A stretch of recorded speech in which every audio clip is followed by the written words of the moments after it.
Hello guys, അപ്പം light ആണെന്നും പറഞ്ഞ് നേരെ വെച്ച് പിടിച്ചത് നമ്മുടെ വിട്ടുകാട് പള്ളിയിലോട്ടാണ് കേട്ടോ. അത്യാവശ്യം നല്ല തിരക്കുണ്ടായിരുന്നുകൊണ്ട് തന്നെ വണ്ടി പാർക്ക് ചെയ്യാൻ നല്ലവണ്ണം ബുദ്ധിമുട്ടി.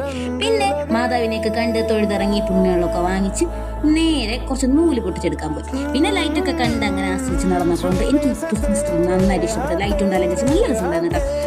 പിന്നെ നേരെ കടപ്പുറത്തോട്ട് പോയി. കടപ്പുറത്തോട്ട് പോകുമ്പോൾ എല്ലാം കഴിക്കണമല്ലോ. അപ്പോൾ പാനിപ്പൂരി വാങ്ങിച്ചേട്ടാ, നല്ല ടേസ്റ്റ് ഉണ്ടായിരുന്നു. പിന്നെ ഈ കടലയെന്നും പറഞ്ഞ ഈ സാധനം വാങ്ങിച്ചത്, ഇതിൽ കടലയില്ല ഒന്നുമില്ല, കുറെ വെള്ളരിക്ക് മാത്രം നങ്കൂറും കൂടെ വെട്ടിയൊക്കെ ഇട്ടിരിക്കുന്നു.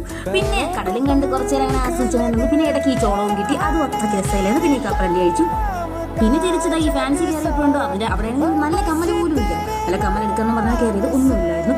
പിന്നെ നേരെ ശംഖുമുഖം ബീച്ചിൽ പോയിട്ട് അവിടുന്ന് നല്ല ചൂട് വാഴയ്ക്ക ബജിയും ചായയും കുടിച്ച് ഈ ബീച്ചിലെ നൈറ്റ് ലൈഫ് എന്ന് പറഞ്ഞാൽ ഒരു പ്രത്യേക വൈബ് തന്നെയാണ് കേട്ടോ. സൂപ്പറായിരുന്നു.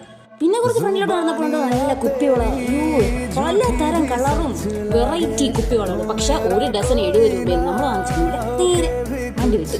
പിന്നെ കുറച്ചുകൂടെ ഫ്രണ്ടിലോട്ട് വന്നപ്പോഴുണ്ടോ ഈ വലിയ കുമ്മളുകൾ നമുക്ക് നേരെ വന്നു. ഇത്രയും വലിപ്പമുള്ള കുമ്മളുകൾ ഞാൻ ആദ്യമായിട്ടാണ് കാണാം. പക്ഷെ നല്ല രസം ഉണ്ടായിരുന്നു. പിന്നെ ഈ കുമ്മളകളൊക്കെ കണ്ട് ഒരുത്തിവിടെ ആസ്വദിച്ച് ചാടി തൂങ്ങത്ത് നടക്കുന്നത് കേട്ടോ. അവർക്കും ഭയങ്കര ഇഷ്ടമായി ഈ ശംഖുമുഖത്തിൻ്റെ ഈ നൈറ്റ് ലൈഫ്. പിന്നെ അതിനുശേഷം ഈ മട്ക കുൽഫി എന്ന് പറയുന്ന ഐറ്റം കേട്ടോ, ഞാൻ ആദ്യമായിട്ടാണ് ട്രൈ ചെയ്യണത്.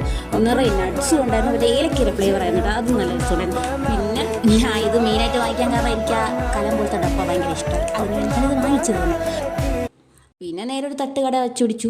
തട്ടുകടയാണല്ലോ നൈറ്റ് ലൈഫിൽ പറ്റിയൊരു ഫുഡ് സ്പോട്ട് എന്ന് പറയുന്നത്. അവിടെ നിന്ന് നല്ല ചൂട് ദോശയും ചമ്മന്തിയും മുളകും രസവടയും പപ്പടവും പിന്നെ ഒരു ഡബിൾ ഓംലേറ്റും കഴിച്ച് അങ്ങനെ ഇന്നത്തെ യാത്ര അങ്ങ് അവസാനിപ്പിച്ചു. അപ്പോൾ അത്രേ ഉള്ളൂ ഗൈസ്.